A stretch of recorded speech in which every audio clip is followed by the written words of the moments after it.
আসসালামু আলাইকুম বন্ধুরা, যারা নেটিস রাউটার ব্যবহার করেন মূলত আজকের ভিডিওটি তাদের জন্য করা। কেননা দেখা যাচ্ছে আপনার অজান্তেই আপনার ওয়াইফাইয়ের ইন্টারনেটটি শেয়ার হয়ে যাচ্ছে। অনেক আননোন ইউজার আপনার রাউটারে এই মুহূর্তে কানেক্টেড আছে। তো এই ভিডিওটিতে আমি আপনাদেরকে দেখাবো কিভাবে নেটিস রাউটারে ইউজারদেরকে ব্লক করতে হয় এবং কিভাবে আনব্লক করবেন এবং কিভাবে ইউজারদেরকে ইন্টারনেটের লিমিট করে দিতে হয়।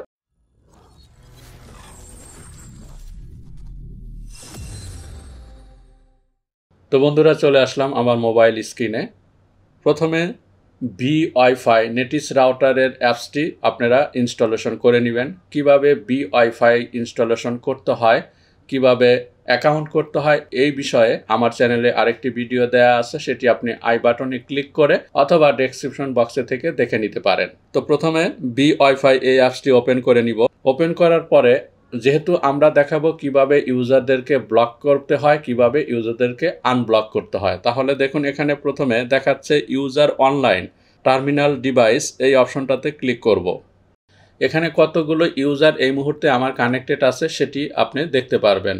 যদি এখানে আপনার কোনো ইউজার আননোন হয়ে থাকে তাহলে আপনারা এখান থেকে সেই ইউজারটিকে ব্লক করে দিতে পারবেন। তো আমরা দেখুন এখানে আমার দুইটি ডিভাইস এই মুহূর্তে কানেক্টেড আছে। ডেস্কটপ অর্থাৎ একটা কম্পিউটার কানেক্টেড আছে এবং এই মোবাইলটি M62 গ্যালাক্সি, এই মোবাইলটি আমার এই মুহূর্তে কানেক্টেড আছে। তো বন্ধুরা, এখান থেকে কিন্তু আপনারা ইন্টারনেটের স্পিডটাও লিমিট করে দিতে পারবেন। তো আমি এখন দেখাবো আপনাদেরকে কিভাবে ইউজারকে ব্লক করতে হয়। তো এখানে দেখুন ব্ল্যাক লিস্ট, জাস্ট আমি এই ডেস্কটপটাকে যদি ব্লক করতে চাই তাহলে জাস্ট সিম্পলি ব্ল্যাক লিস্টে ক্লিক করব, তাহলে কিন্তু আমার ডেস্কটপ থেকে ইন্টারনেটটা চলে যাবে। আপনি যদি এই ইউজারটি থেকে আবার আনব্লক করতে চান তাহলে আপনি এই আনব্লকের লিস্টে থেকেও দেখে নিতে পারবেন। তো আমরা সেটা কিভাবে করব, জাস্ট অনলাইনে ক্লিক করব।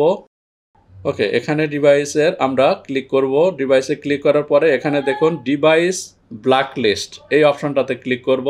কোন ডিভাইস আমার এই মুহূর্তে ব্ল্যাক লিস্টে আছে, দেখুন আমার এখানে দুইটি ডিভাইস ব্ল্যাক লিস্টে আছে। তো আমরা যদি আনব্লক করতে চাই তাহলে জাস্ট আনবাইন্ড ব্ল্যাক লিস্ট, এই অপশনটাতে ক্লিক করলেই সেই ইউজারটি আবার পুনরায় ইন্টারনেট ব্যবহার করতে পারবে। তো বন্ধুরা, আশা করি বুঝতে পেরেছেন যে কিভাবে নেটিস রাউটারে ইউজারদেরকে ব্লক করতে হয় এবং আনব্লক করতে হয়।